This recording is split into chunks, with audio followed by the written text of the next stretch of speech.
This is Annie Kid Wolf, and you're watching This is Punk Rock for Punk Globe Magazine. One, two, three, four. Punk rock, punk rock, punk rock. Punk rock, punk rock, punk rock. Punk rock, punk rock, punk rock. Punk rock, punk rock, punk rock.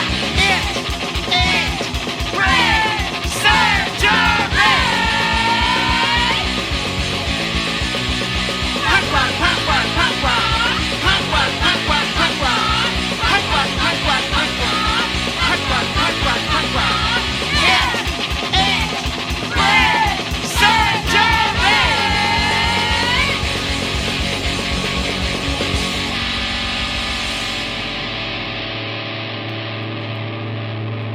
One, two, three, four. Hello, Dominic Davy. How are you doing, my friend? It's great to see you, and thank you so much for coming on. This is Punk Rock for Punk Globe Magazine. I just talked to our fearless leader, Ginger Coyote, on this one, and she was really glad that you could come on. She said she really likes Tsunami Bombs, as do I. I think it's great, very powerful music and fun punk rock. So I'm honored that you would be here. This is great. You have a lot of things that you do, a lot of bands, and also incredible other stuff too. You're a really amazing artist. And I'm wearing your earrings because I purchased these because you do some incredible monster art. And you're going to have to tell me so I can put the links down of where people can get these kind of things. They can get your art, and you'll tell me a little bit about that as we're going. And yeah, welcome, welcome. Thank you for being here. Thank you. I'm really glad to be here.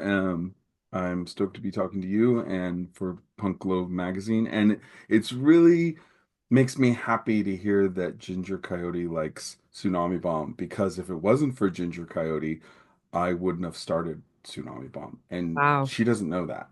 She knows Wow, nothing that's about that. cool. But she is a show that I performed with Ginger Coyote directly led to me starting Tsunami Bomb. Oh my goodness, that's so great. This is full circle, man. Yeah, it's a real thing. I've never been able to tell her this, but yeah, Oh, that's a that's real so thing. great. Oh man, that's so great. She's gonna love that because she's an inspiration, right? For lots of people. Lots of people, lots of people who are out there punk rocking it and just seeing Ginger is I remember when I was young and I saw her and I was getting into punk rock and she played at a place called the Lux Theater.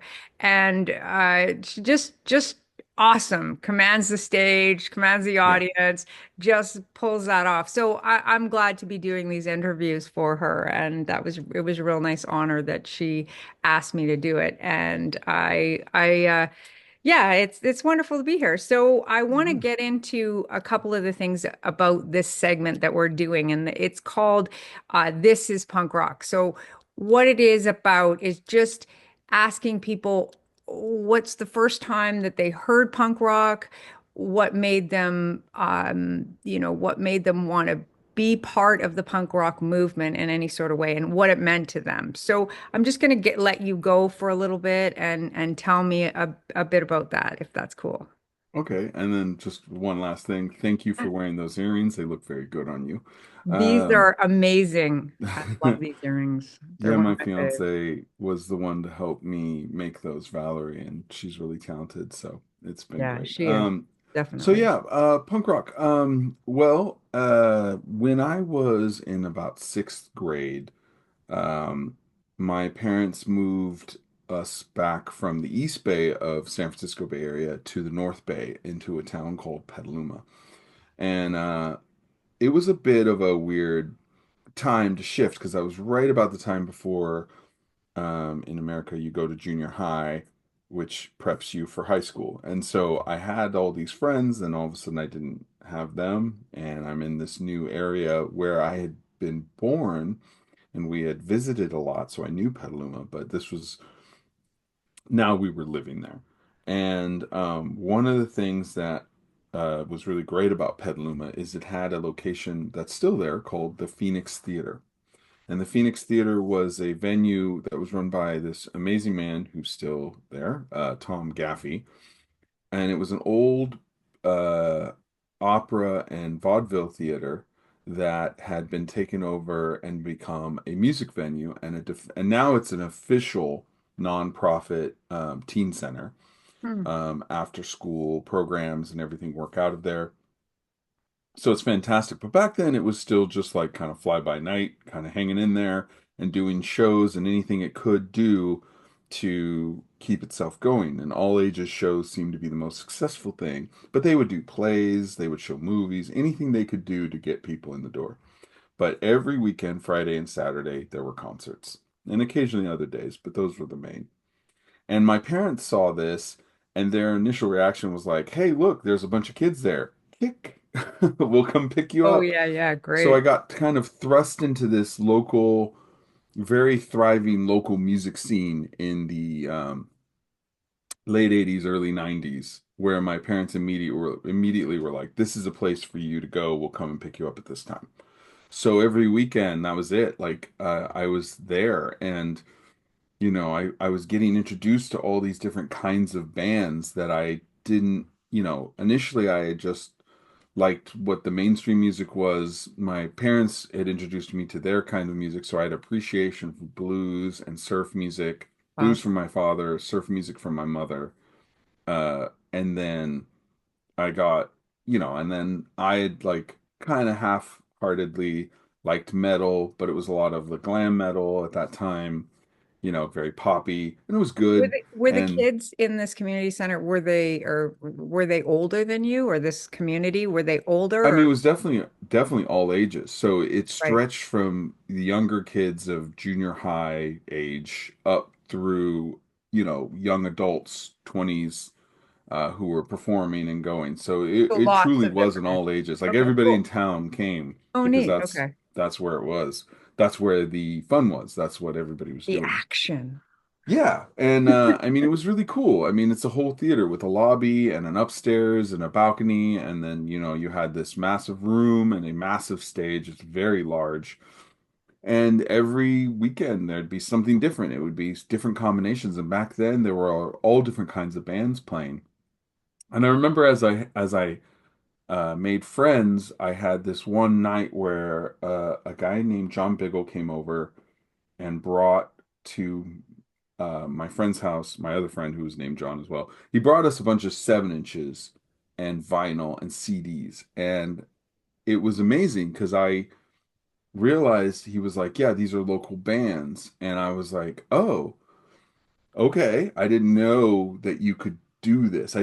There was no, in my mind, I didn't understand that like that a local band could release things like a big band, and Right. then finding Right. out that there was some of these local bands had gone on and put out records with a label called Lookout Records that was local, and I was just fascinated because I loved it. It was like pop punk, and some of it was harder, some of it was lighter.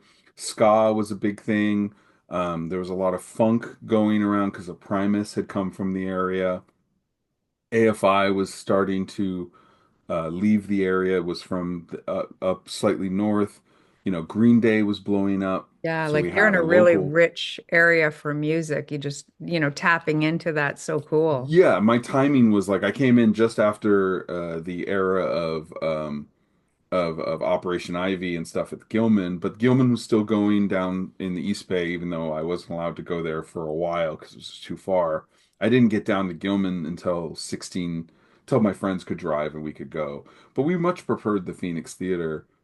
And yeah, so there was just all this inspiring things. And I remember I just threw myself into it. I just wanted to be a part of it. And I wasn't musical, so I'd help out at the theater, I'd do security, I'd do stagehand.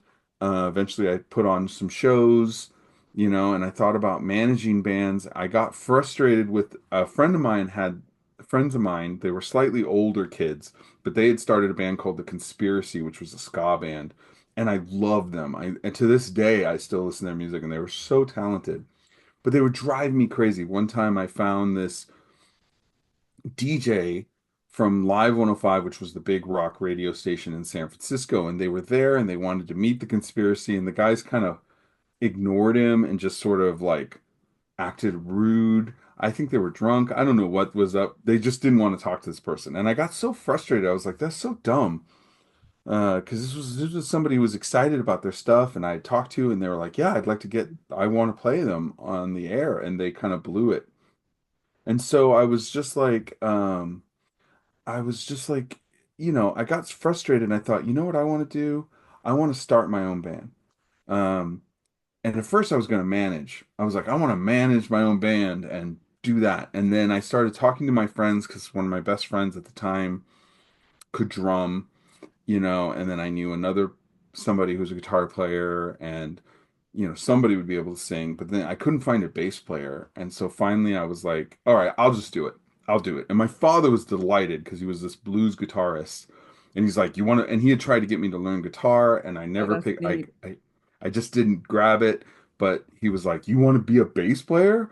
Okay. So he traded some motorcycle parts and some weed for Wow. Okay. All yeah. right. That is the beginning of an amazing punk career. Yeah, yeah, it was like weed Motorcycle and parts. guitar parts and motorcycle parts Awesome. for a 1971 Fender Telecaster bass, which I still have to this Ooh. day. That was Baby Shit Brown, and apparently played on like Stevie Ray Vaughan's Oh albums, like my a God. studio bass, and they were just like fine. And an amp, a Fender a small Fender amp, Nice. and that was it. I took to it and I just never gave up. And I kind of got a friend of mine who kind of knew how to play bass, who knew how to play bass, kind of gave me an initial lesson. And then I got a book and I looked up stuff and I just started practicing and immediately started writing songs. That's awesome. And I never looked back. My first band was called Generation Y, and it was a female fronted ska band that I think pretty much was like my dry run for Tsunami Bomb years later. Wow. But yeah, and I was in it, and then that That's was it. so great. And then, Yeah.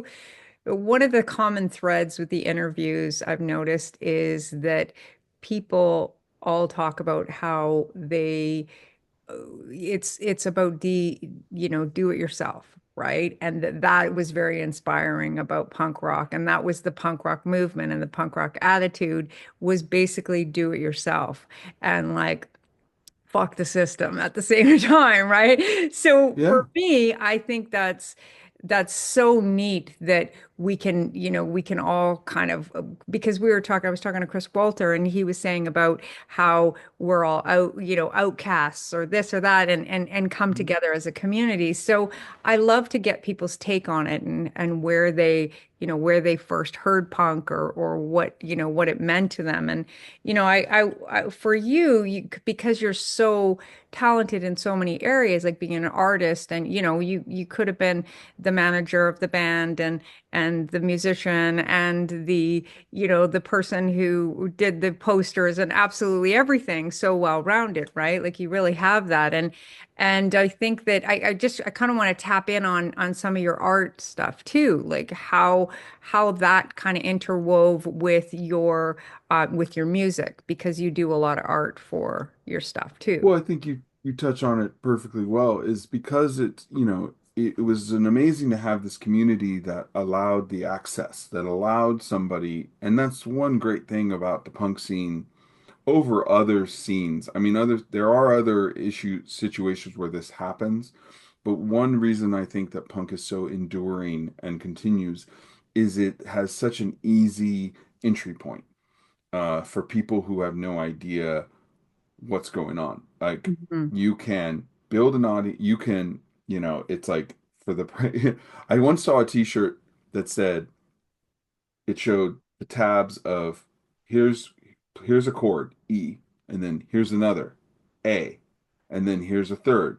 D. Now start a band. And it's like that's punk rock. It's like if you can just learn an instrument, the punk scene is incredibly generally compared to some other styles of music.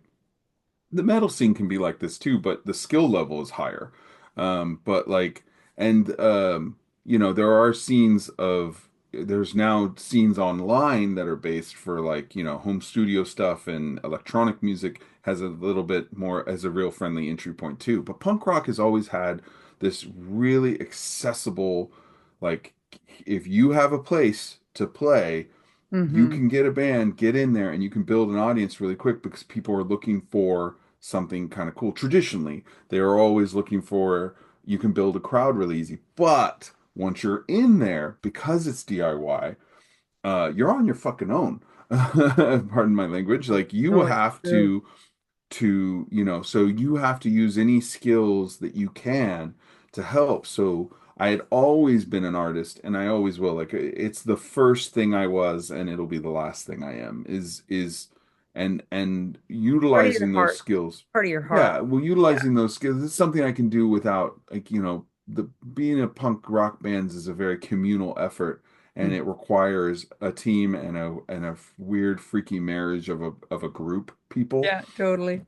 polyamorous style marriage Yeah, yeah. of these personalities and managing them. Even when you're a solo artist, as you well know, you're still grabbing people to your Mm. cause and like making sure that Hyping they them are, up. This is really yeah, cool, honestly. yeah.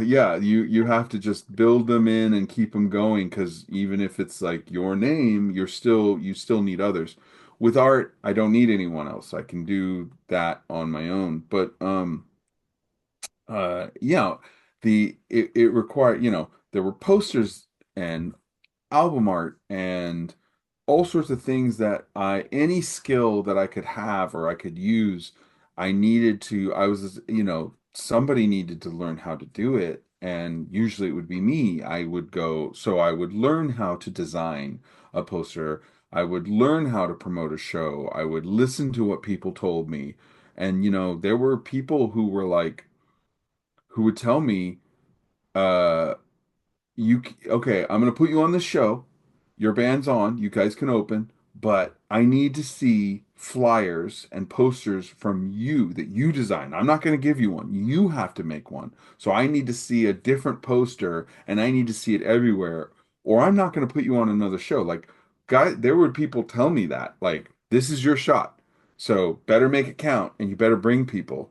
And I would make handbills and posters at now it's called FedEx, at a print shop, and I would just attack it because this was my audition to play a bigger show, and I had to deliver. I had to be able to even if I didn't bring people, it wouldn't be for lack of trying. So that was a big strategy back then, at least in my area, where all the bands would be like, every band that was on the bill had to make their own flyer and promote it.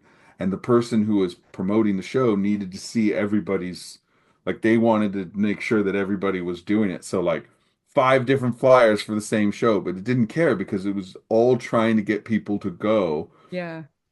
So it worked. And I think it worked. I think that we don't, the advent of social media has dumbed that process down a bit in some scenes, because some people are like, well, I made a Facebook event. I don't know. I put Yeah, it up on yeah. Instagram. I don't know. And it's like, well, Society is definitely changing. yeah. That was another thing that I wanted to tap into with you too, is how do you think that people respond to punk now? Like, what is, because when we were young, it was such a do it yourself. You had to do the flyers, you had to do absolutely everything. But now, because of social media and you put your music out there electronically and digitally, and so how do you think that the whole movement of punk has changed? Like, what do you see? Because I know you tour a lot and you're out there and you're really, you're playing shows and you're part of the movement. And I'm wondering what you see, or what that brings to your mind, what I'm saying here. Does it Yeah, make any sense? Am I yeah, it making does. sense? It does, because there's this double layer thing happening. At the same time, the accessibility for somebody to be noticed on a global scale through digital means is unprecedented, to forever before. Somebody in their room can make their own punk rock and get out there on a level. that we all could only dream about when we started. That said, you still have to figure out how are you going to draw people in, you know, on that level. Because there's so much noise. How do you stand out on that level? So Mhm. on that level, anybody has, punk rock has adapted to itself where, somebody could in their bedroom make their own punk rock music and put it out there and get noticed in an insane level. But they have to stand out. I mean, there's ways people have done it. I mean, I know about off the top of my head, I know somebody who does ska covers that became really big on YouTube, doing that themselves and just covering popular songs, mostly like covers, draw people in. I know another punk band that does all Disney covers, and that drew people in. Mhm. There's ways to Completely, do it's a this. completely changed market too, right? Like, Yeah. because like when you were saying even about doing it yourself and not knowing an instrument and just grabbing it and having that punk attitude, and then, your skill level didn't have to be as great in the beginning. Obviously, you got really good. And so it's not Well, like, but at the beginning it didn't have to be like that. And your circle was small. So it's to me, it's like, wow, how do these people grab any sort of audience today? And also one thing about you is you work for Alternative Tentacles, and you have a good behind the scenes of how you see all of that stuff. So it's definitely interesting. I think it might be interesting for young people watching this, kind of going like, wow, what does Dominic say, or what does well, he yeah. Well, that digital level does exist, and grabbing people's attention, you have to figure out like so there's a whole bunch of different strategies for punk rock on that level on how think? you draw attention. And you kind of, a lot of the kids now are growing up with these technologies rather than having them develop as they live. We started out, it wasn't as digital as it is now, Yeah. but they grew up with this. So there's a certain amount of awareness, but Yeah. you know, you have to draw upon a lot of different skills sets to stand out. It's the same, whether it's the You got same to be thing the really good influencers now. do. Yeah, but I mean, you have to have something unique, a unique Yeah. take, a fun take, something that people can share and interact with, and how you draw them in. There's lots of ways to do it. A lot of musicians use covers and unique ways of covers, but there's other things too. That's not the only thing. That's just one thing. But Mhm. at the same time, that is happening because the costs of touring and the reality of accessibility is so much less than before. When I started touring, I remember we'd get paid $100 a night, and that $100 could fill our 15 passenger van, the tank, twice because it Mhm. costs like 40 bucks, 45 bucks to fill the tank. And then we'd have a little bit of money left over for whatever.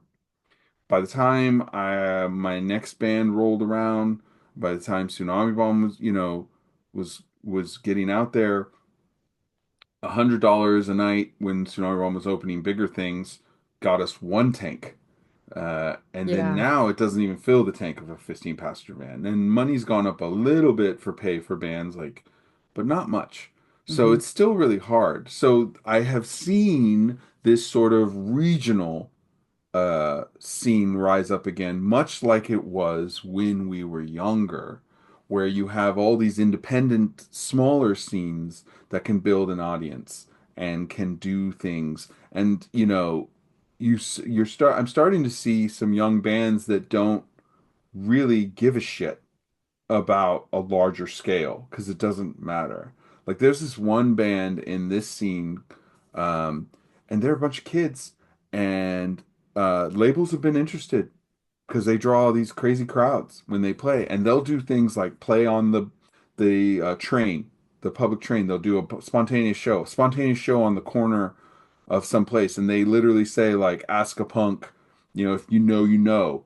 And then a crowd of kids come out, and you'll see these pictures of them performing on the corner, and they're only getting to play 3 or 4 songs before the cops bust them, but like they have a Right. massive crowd, but they have no interest in record deals. They have no interest Yeah. because frankly, I'm not even sure they're going to survive college. Like they may all go separate directions. Like these are Yeah, true. kids, but they're doing it and they're getting a kind of response that, any musician with a ambition would want. But like they don't have ambition. They only exist like I only want to play cool stuff from my friends. I want all my friends and their friends to show up and see us. And so we're gonna have a show on the train that goes from Berkeley to Richmond to San Jose, and we're gonna play as long as we can until they throw us off. And Yeah. they do it. And then you see these pictures and videos that go up online that draw so much attention that they have this packed train of kids singing along and going crazy for this band that did it off a spontaneous battery That's powered amps and a fantastic. generator that Yeah, somebody brought out. And that's it's awesome. insane. And they're doing it. And it's completely regional to this area. Like somebody in Portland is not going to know anything about this band, but they're drawing crazy numbers. Yeah, that's Or, wonderful. you see the hardcore shows that spontaneously come together under an overpass in a parking lot.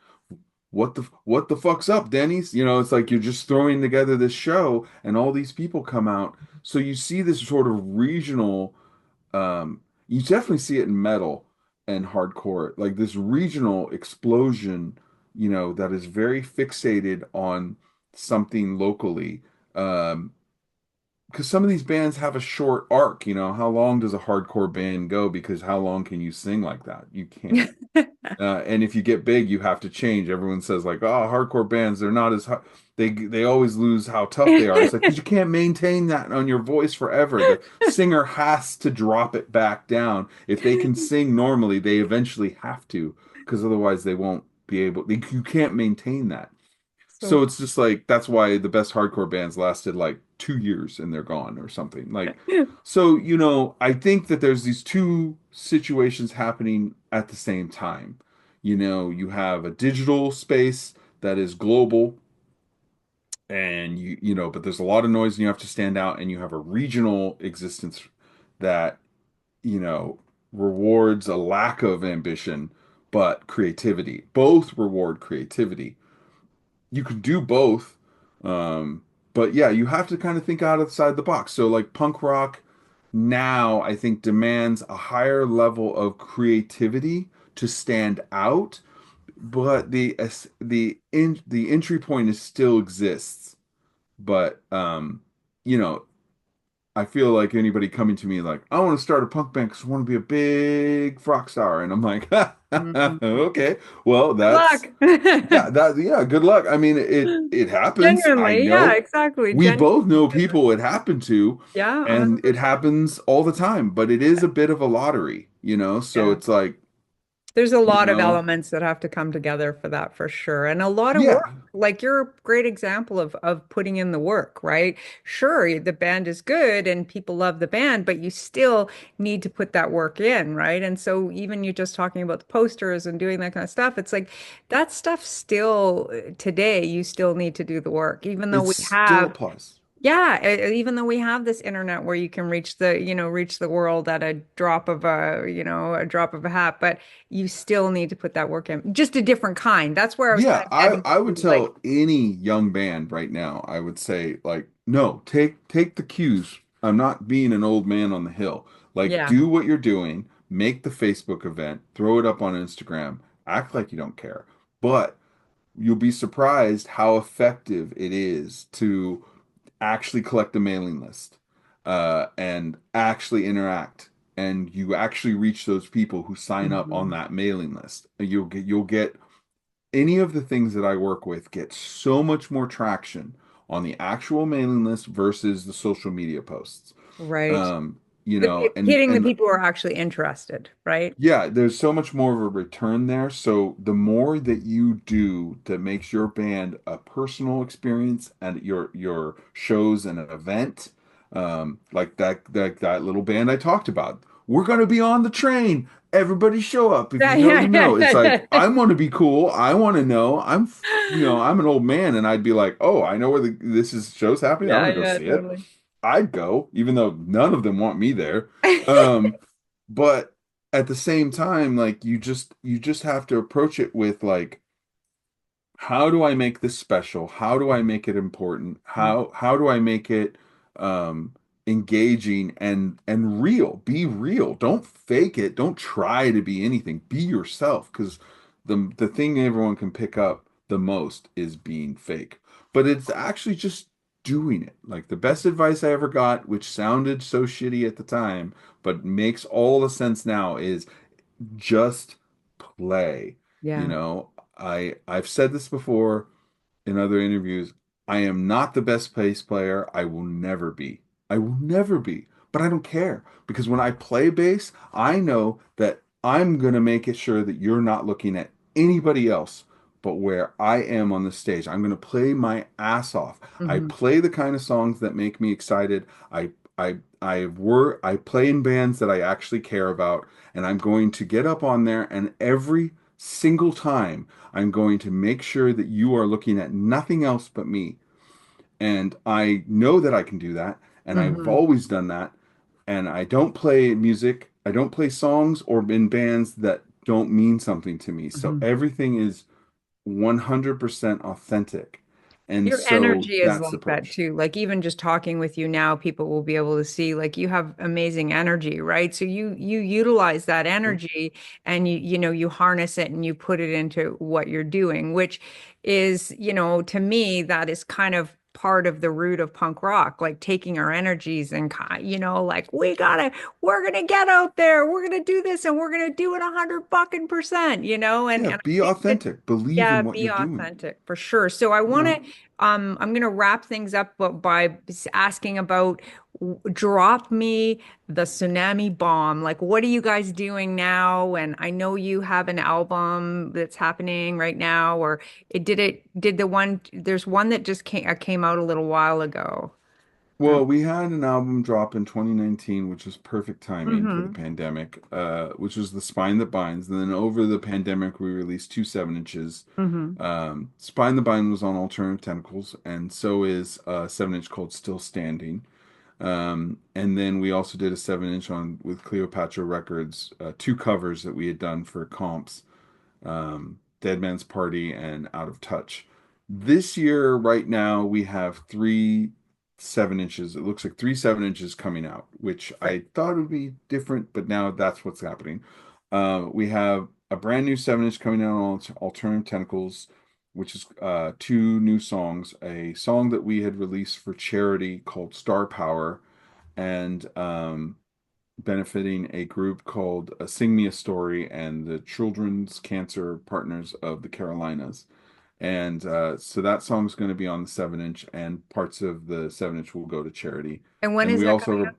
that should be coming out in just a few months. Yeah. Okay. Spring, I would say That's what it was. spring. Yeah. That's what I was And thinking. then I Was Betrayed. So it's I Was Betrayed and Star Power. Both are very different sounding songs. I Was Betrayed is a very dark, anthemic anthem that Tsunami Bomb's known for. Star Power could sound like a Saturday morning cartoon. So it's like That's definitely our two awesome. sides come into one. We're doing a split with the Darts on Alternative Tentacles with a track that was kind of a cover track that we have that was kind of rare and you can't really find it. So it's going to come out on this split with them. And then we're doing another split with a local band, um, to the local area that we really love called the Hammer Bombs that we're really close with. And we did like a kind of a playing each other's songs. And Hammer Bombs are really an established local San Francisco Bay Area band and California West Coast band, but they're so good. They're such great songwriters. Awesome. So we're playing each other's songs, and that's called Bombs Away. Okay. And that's And going to come out on Rad Girlfriend Records. So okay. all three of those are coming out this year. So that's kind of exciting. We Yeah, hope to do definitely. a new album, but Tsunami Bomb is spread out, so it's a matter of getting everybody together I think to it was do the it. 7 inches that I was Yeah. remembering. Yeah. So three seven Also, inches this year, so that'll be that's fun. cool. So That's cool. Are you guys playing any shows in the future? yes, we're playing but we're coming home to the San Francisco Bay Area right on March 1st, so in 2 weeks. We're going to be playing in Berkeley, California, on a festival, the inaugural festival, the Doll Fest Festival, which Right. is a very female-oriented, queer-oriented punk festival in the Bay Area and trying to bring forth a lot of female-fronted and queercore bands. And it's a great collection of bands. It's really wonderful. Everyone involved is really wonderful, and I think, dudes would love this. And it's selling pretty well. It's going to be in Berkeley at the Cornerstone. Tickets are on sale. If you hear this and you're in the Bay Area, Okay. please come out. Lots of great bands. We're playing Saturday, March 1st. And then we're talking about doing a bit of a East Coast run with some bands right now. I don't have dates, but I would predict that that'll happen in the summer. And then we're looking at the fall and winter. Tsunami slowed down a bit this year. We have some members who have a lot of life stuff going on. So it's important to make the shows that we can do really meaningful.